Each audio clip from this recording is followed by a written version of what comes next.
کہ جامعہ میں طلباء کو درس نظامی کی تعلیم بہت ٹھوس انداز میں دی جاتی ہے، کتابیں یاد کرائی جاتی ہیں، سمجھائی جاتی ہیں، طلباء مذاکرہ و تکرار کرتے ہیں، ان کی نگرانی ہوتی ہے، ماہانہ، ششماہی، سہماہی، نوماہی اور سالانہ امتحانات ہوتے ہیں، ان کے نتائج تیار ہوتے ہیں۔ اسی طرح طلباء کو کتابوں کا خلاصہ یاد کرایا جاتا ہے اور اجرائے فنون بھی یہاں کرایا جاتا ہے۔ گویا تدریس اور تعلیم تطبیقی ہے، یعنی طلباء نحو، صرف اور منطق وغیرہ نیز دیگر فنون میں بھی فنون کا اجرا کرتے ہیں، اور یہ اجرائے فنون برائے حفظ ہوتا ہے۔ طالب علم ایک لفظ میں پورا فن جاری کر دیتا ہے۔ وقت چونکہ بہت ہو رہا ہے، بلا کسی تمہید کے میں آواز دوں گا۔ جامعہ کے ایک طالب علم عزیزم مولوی محمد محمود کو موصوف تشریف لائیں اور وہ چہاروں کے طالب علم غالباً خطبے کا خلاصہ پیش کروں گا۔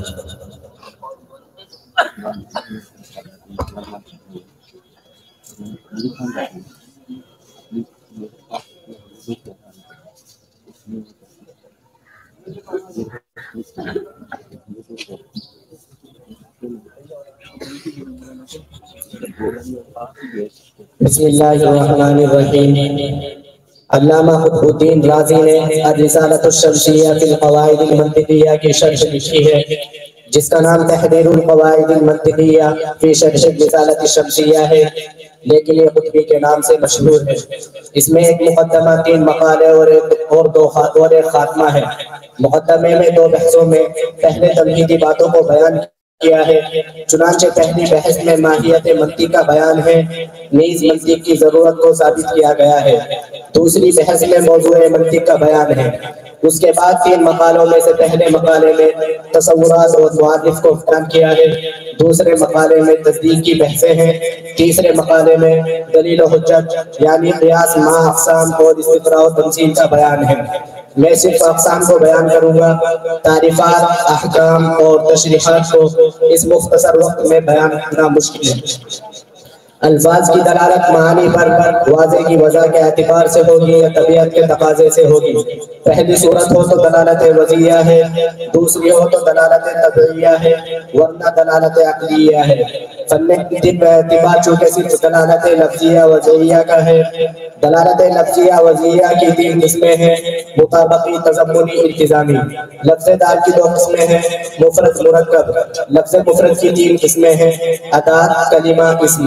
پھر اسم کے معنی یا تو ایک ہوں گے یا زائد، اگر ایک ہو تو اس کی 3 قسمیں ہیں: علم، متواتر، مشکک۔ اور اگر ایک سے زائد معنی ہو تو اس کی 4 قسمیں ہیں: مشترک، منقول، حقیقت اور مجاز۔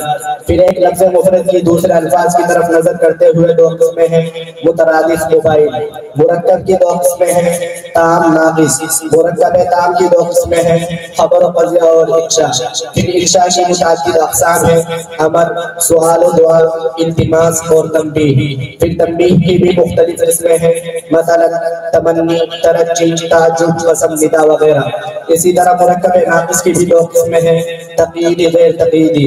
پہلا دوسرے کے لیے قید ہو تو تقییدی ہے، جیسے حال، صفت، مضاف الیہ اور ظرف ہوتے ہیں، اور اگر قید نہ ہو تو غیر تقییدی ہے، جیسے الدار میں ال اور دار۔ لفظ کی بحث پوری ہوئی۔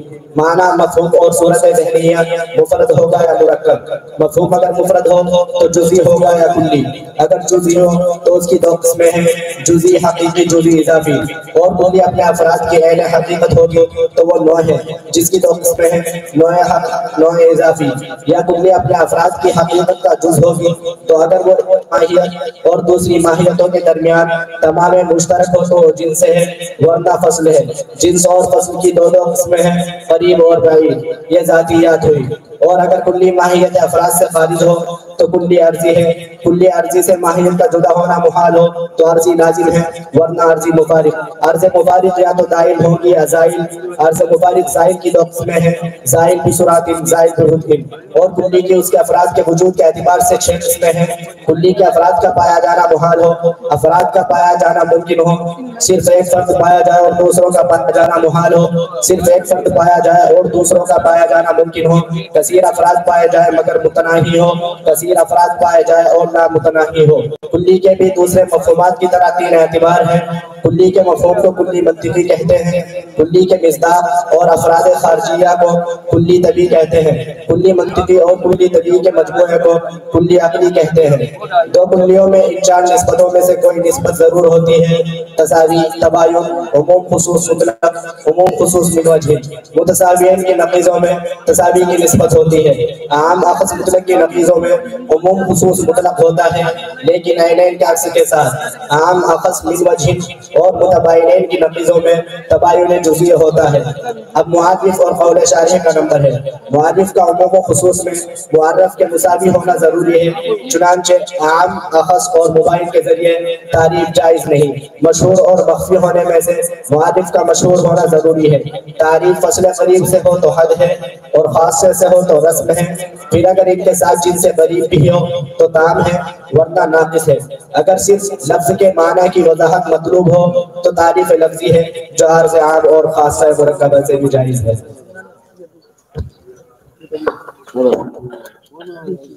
ماشاءاللہ، اس طالب علم نے فن منطق کی مشہور، اہم اور دقیق کتاب قطبی کے تصورات، حصہ تصورات کا خلاصہ آپ کے سامنے بڑی سلاست، روانی اور مہارت کے ساتھ بیان کیا ہے۔ ہمارے طلبہ، اکثر طلبہ اس طرح کوشش کرتے ہیں اور وہ الحمدللہ کامیاب ہیں۔